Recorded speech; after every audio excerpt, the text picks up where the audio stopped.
Everyone expected the Alpha King to claim Sibylla as nothing more than a concubine.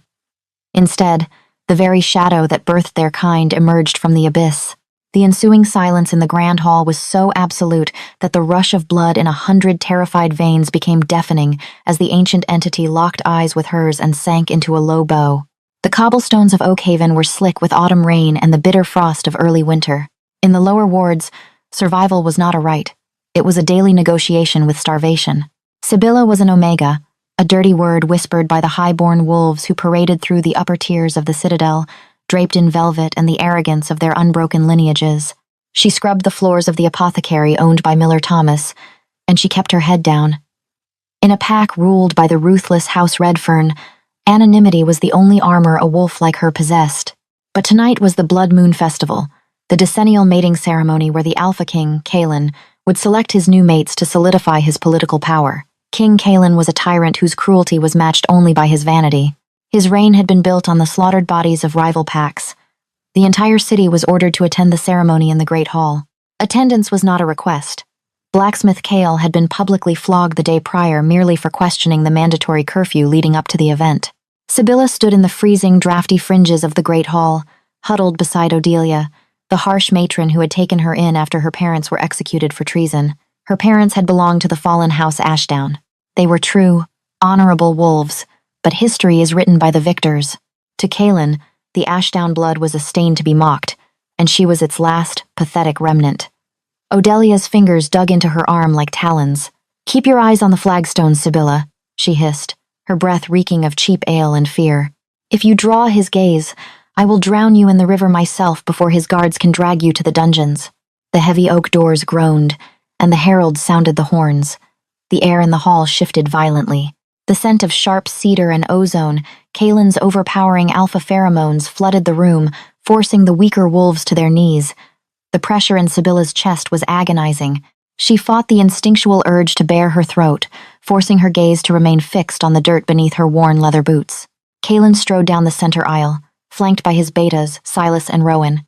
The king was undeniably striking, with pale golden hair and ice-blue eyes, but his beauty was sharp, like shattered glass. He walked with the predatory grace of a wolf who had never known defeat, his heavy velvet cloak sweeping over the stones. He paused before the ranks of the nobility, inspecting the daughters of lords and generals, Lady Clara, who practically vibrated with eagerness, and Beatrice, who lowered her eyes with a practiced, coquettish blush. But Kaelin didn't stop at the noble tier.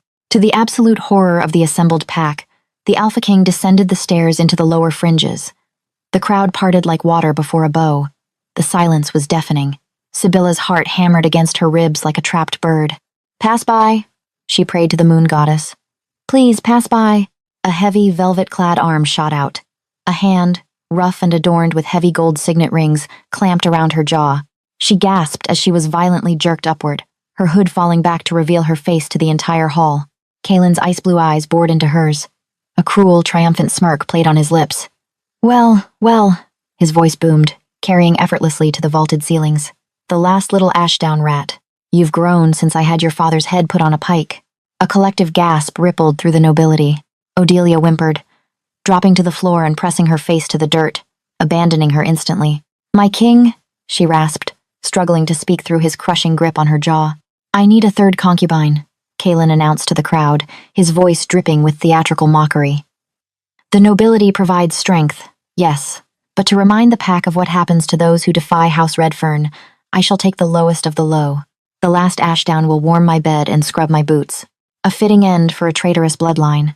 Humiliation burned in her throat, choking back the tears of terror that threatened to spill. She wasn't being chosen for love, or even for lust. She was being chosen as a living, breathing monument to his supreme power, a political prop to be abused and discarded. "Bring her to the dais of the ancestors," Kaelin commanded. Releasing her so violently she stumbled into the arms of his beta, Silas. Silas's grip was unyielding as he dragged her forward, up the stone steps toward the massive granite altar at the front of the hall. The faces of the crowd blurred into a sea of pity and revulsion. She was a dead woman walking. Once marked as a concubine of the king, she would be entirely at his mercy, subject to the cruelty of his higher-ranked mates. She was thrown onto the cold, unyielding stone of the dais. The iron braziers roared to life, casting demonic, dancing shadows across the ancient tapestries that lined the walls. Elder Gideon, the pack's blind spiritual leader, stepped forward, holding a silver chalice filled with the ceremonial wine and myrrh.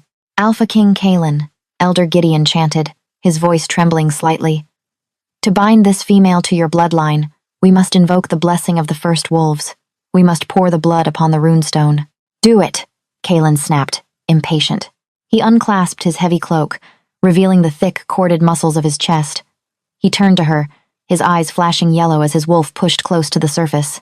Bare your neck, Omega. Let us make your humiliation permanent. Sibylla squeezed her eyes shut, preparing for the agony of the breaking of her skin, for the permanent venom that would tie her soul to a monster. But the bite never came. Instead of teeth sinking into her flesh, a sound tore through the great hall, a sound like the earth itself was splitting in two. Elder Gideon had poured the ceremonial blood over the ancient runestone that anchored the dais. Normally, this was a purely symbolic gesture. The stones would absorb the liquid, a prayer would be said, and the mating would proceed. But the moment the blood touched the carved granite, the runes ignited with a blinding, terrifying crimson light. The ground shuddered beneath them. Violent tremors rattled the stained glass windows, cracking the panes. The air pressure in the room plummeted, causing a vacuum that popped the ears of everyone present. What is this? Kalen roared, stumbling backward as the stone floor directly behind the altar began to fracture. Gideon, control the wards. I am not doing this, my king, Gideon shrieked, dropping his silver chalice. The blind elder fell to his knees, his face turned toward the fracturing stone, tears of absolute terror streaming from his milky eyes. The wards, they are not breaking, my king. They are being opened. A vortex of unnatural, suffocating shadows erupted from the fissure. The scent that accompanied it was not of the forest, or of rain, or of modern wolves. It smelled of ancient earth, of battlefields long forgotten, of ozone, and of raw, primordial power. It was a scent that bypassed the rational brain and triggered the deepest, most primal lizard brain instinct every wolf possessed. Prey. They were all prey. Every single wolf in the room, from the lowest omega to the betas, was forced to the ground. Their knees buckled under the sheer weight of an alpha aura so dense it felt like drowning. Even Kalen, the mighty Alpha King, was brought to one knee, his face contorted in a mask of furious struggle as he fought the invisible, crushing gravity of the presence entering the room. Only Sibylla remained upright on the dais. The pressure washed over her, but instead of crushing her, it felt strangely like a shield. From the swirling vortex of shadows, a massive claw emerged. It was not a wolf's paw. It was a monstrous, terrifying hybrid of a dire wolf and something far more ancient. Obsidian claws scraped against the granite, gouging deep trenches into the stone. Then, the beast pulled itself into the hall. He was the size of a warhorse. His fur was the color of a starless midnight, thick and scarred with silver lines from battles fought before the foundations of Oakhaven were ever laid. His eyes burned like dying embers, a terrifying, glowing crimson that pierced the gloom. This was no ordinary lycanthrope. This was a myth made flesh. The legend spoke of the first wolves, the ancient guardians who had struck the original pact with the moon goddess. They were thought to be extinct, nothing more than bedtime stories to frighten pups. Yet, here he stood, the obsidian sovereign, Valerius. The beast shook its massive head, letting out a low, rumbling growl that vibrated through the marrow of her bones. He took a step forward, the sheer physical force of his presence causing the braziers to extinguish, plunging the hall into a twilight illuminated only by the glowing runes and his burning eyes. Kalen, pushing himself up with a snarl of defiance, wiped a trickle of blood from his nose. His hubris was blinding. He genuinely believed his own propaganda that his bloodline was supreme.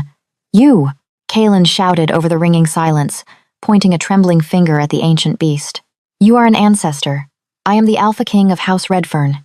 You have come to bless my reign. Submit to your king. The ancient beast stopped. He slowly turned his massive, terrifying head toward Kalen.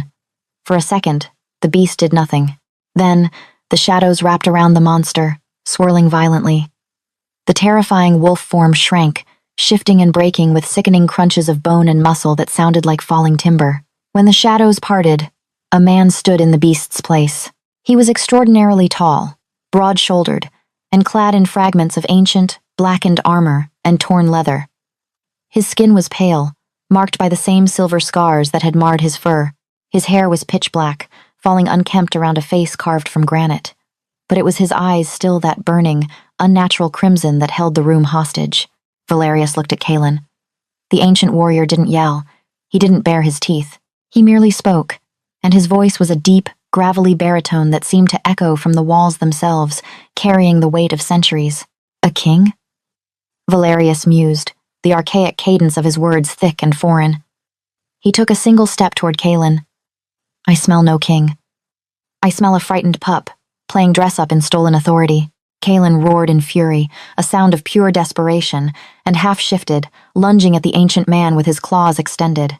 Valerius didn't even adopt a fighting stance. As Kaelin closed the distance, Valerius simply raised a hand and flicked his wrist. A wave of pure, kinetic energy erupted from the ancient wolf. Kaelin was thrown backward as if struck by a battering ram. The Alpha King flew through the air, crashing violently into the stone pillars of the hall, crumpling to the floor in a broken, wheezing heap. The gasp from the pack was sharp, but instantly silenced by terror. The untouchable Alpha King had been swatted away like a nuisance fly. Silas and Rowan, Kaelin's betas, didn't dare move a muscle. They remained pressed to the floor, whimpering in absolute submission. Valerius turned away from the bleeding king, dismissing him entirely. His crimson eyes swept across the room, finally locking onto Sibylla where she stood frozen on the dais. Her breath hitched. Her heart stopped. He was looking at her, not at the nobles, not at the defeated king. At Sibylla, the tattered Omega of House Ashdown. He approached the dais. With every step he took, the oppressive aura in the room seemed to concentrate, isolating the two of them in a bubble of electrifying tension. He stepped onto the altar, towering over her. She had to tilt her head back just to meet his gaze.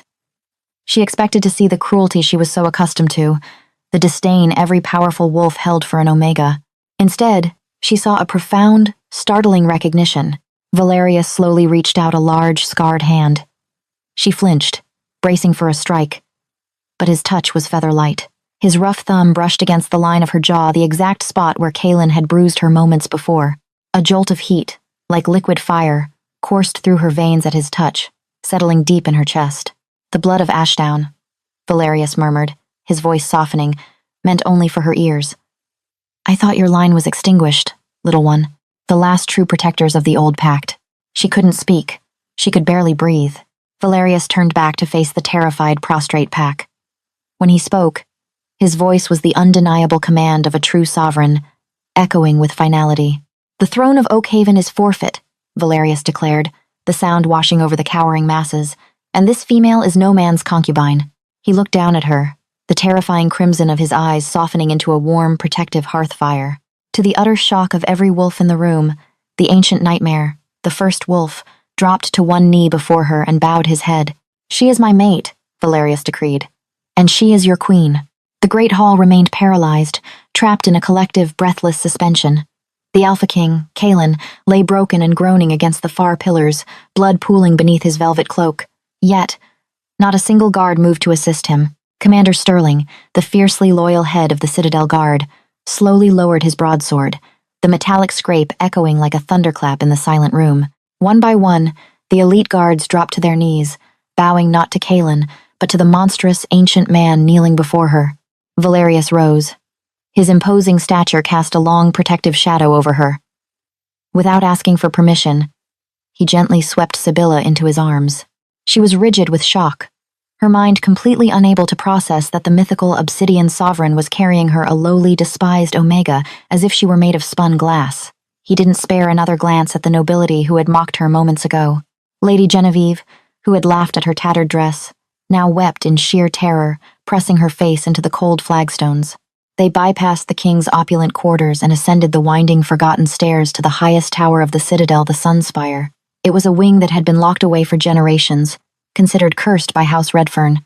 When Valerius pushed the heavy mahogany doors open, the scent of dust and old parchment filled the air. He set her down on a velvet settee, the fabric faded but impossibly soft. She scrambled back, her knees hitting her chest, her heart hammering a frantic rhythm. "Do not fear me, Sibylla," Valerius rumbled, his voice losing its terrifying booming edge. In the moonlight streaming through the fractured glass, his crimson eyes looked less like hellfire and more like the glowing embers of a protective hearth. "I would sooner tear out my own heart than let harm come to you." "Why?" she managed to whisper, her voice cracking. "I am an Omega. I am nothing. You are the first wolf. A god." Valerius scoffed, a bitter, ancient sound that held centuries of sorrow. He stepped toward the window, looking out over the sprawling, shivering city of Oakhaven. I am no god. I was a soldier, a guardian, and you are no Omega, Sibylla. He turned to face her, his expression hardening with a righteous fury. Has the poison of House Redfern run so deep that you do not even know your own history? She shook her head, entirely bewildered. My parents were traitors. They conspired against Kaelin's father. Lies, Valerius growled, the shadows in the room flickering in response to his rising anger. History written by cowards. House Ashdown were the wardens. When the dark corruption threatened to consume this continent a millennia ago, I bound the corruption to my own soul to save the Pax. But the magic required a physical anchor, a cage.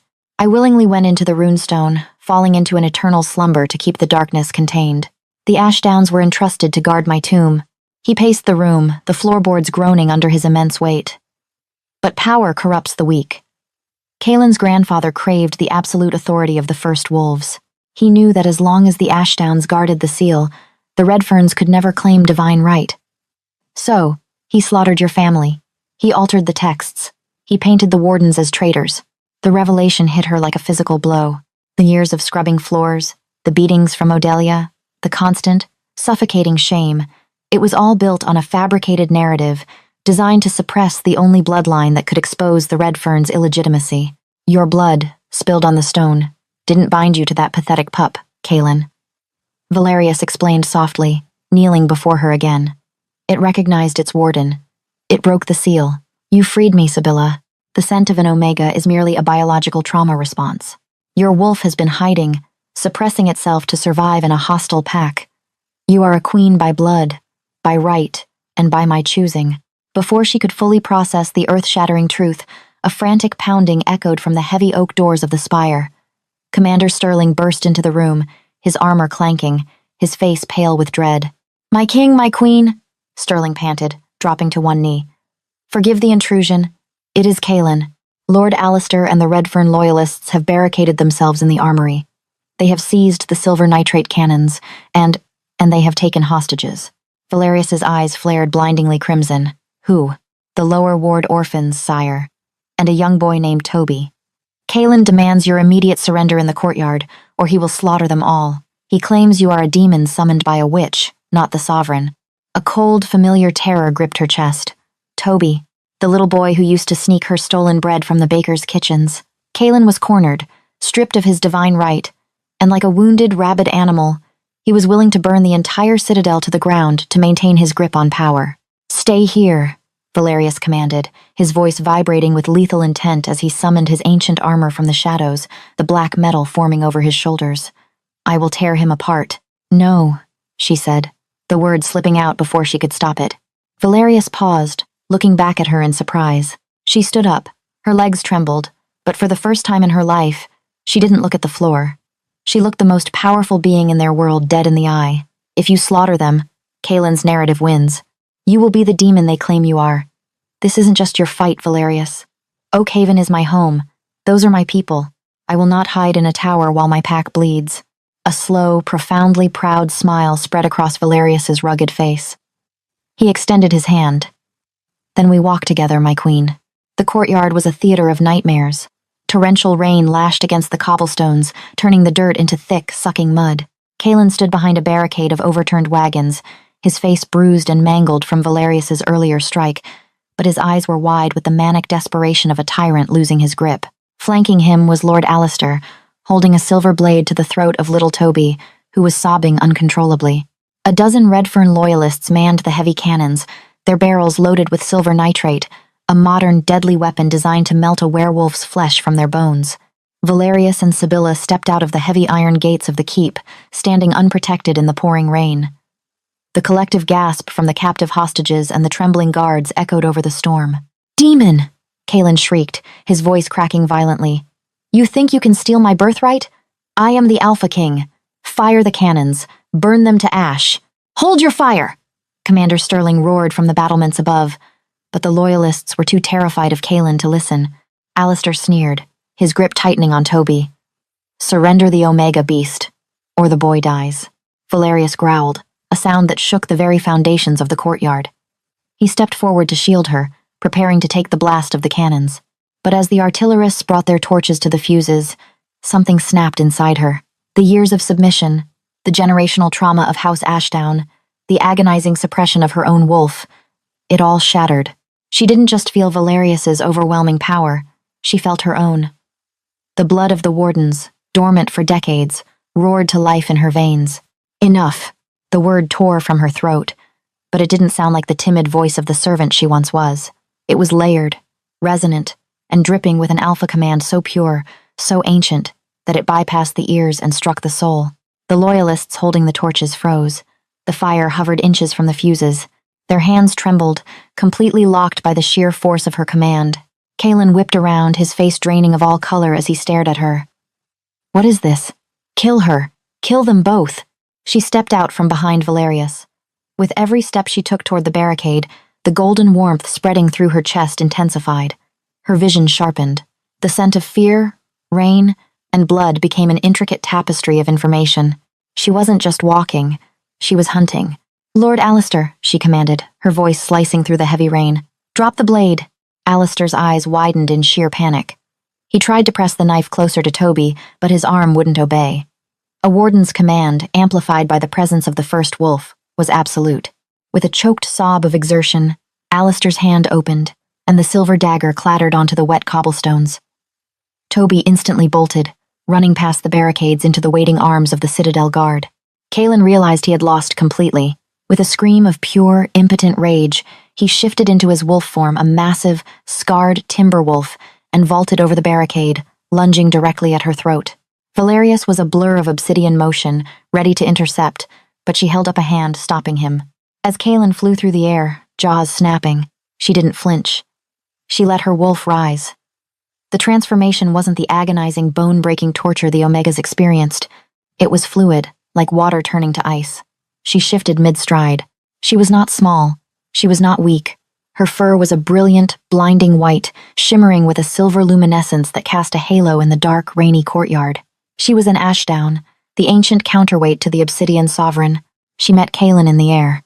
The collision sounded like two boulders smashing together. But Kalen's strength was nothing against the awakened blood of a warden. She pinned him to the muddy ground, her jaws clamped firmly around his throat. She didn't bite down. She merely applied enough pressure to let him feel the absolute dominance of her aura. Kalen whimpered, a pathetic, high-pitched sound. His wolf submitted entirely, his tail tucking beneath his legs, his eyes rolling back in terror.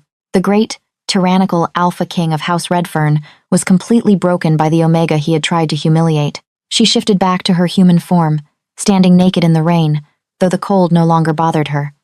Valerius was there instantly, wrapping his heavy velvet and fur cloak around her shoulders. His eyes were entirely black, dilated with sheer awe and pride. House Redfern falls tonight, she announced to the courtyard, her voice echoing off the stone walls. Kalen and Alistair are stripped of their ranks and titles. They will be banished to the Deadlands. Any who wish to follow them may leave now. But know this. Oakhaven is under the protection of the First Wolves once more. We do not rule with cruelty, we rule with justice. The silence in the courtyard was profound. Then, Commander Sterling dropped to both knees in the mud. Long live Queen Sibylla, Sterling bellowed. Long live the Queen, the guards echoed, the sound swelling until the entire courtyard, the hostages, the former loyalists, and the civilians looking out from the windows were roaring the chant into the stormy sky. Valerius stepped beside her, taking her hand in his massive, scarred grip. He didn't demand their cheers. He simply stood beside his mate, the immovable mountain to her storm. She looked up at him, the ancient beast who had torn through the fabric of reality just to choose her. She was no longer the frightened girl scrubbing floors in the apothecary. She was Sibylla Ashdown, and her reign had just begun. The ancient beast did not just choose a mate, he resurrected a legacy. Sibylla, once the dirt beneath Oakhaven's boots, stands today as its fiercest queen. True power is never found in cruelty, but in the enduring strength of the unbroken spirit. The tyranny fell, replaced by an era where no wolf walks in fear. Their legend proves that even the darkest shadows can birth the absolute brightest dawn.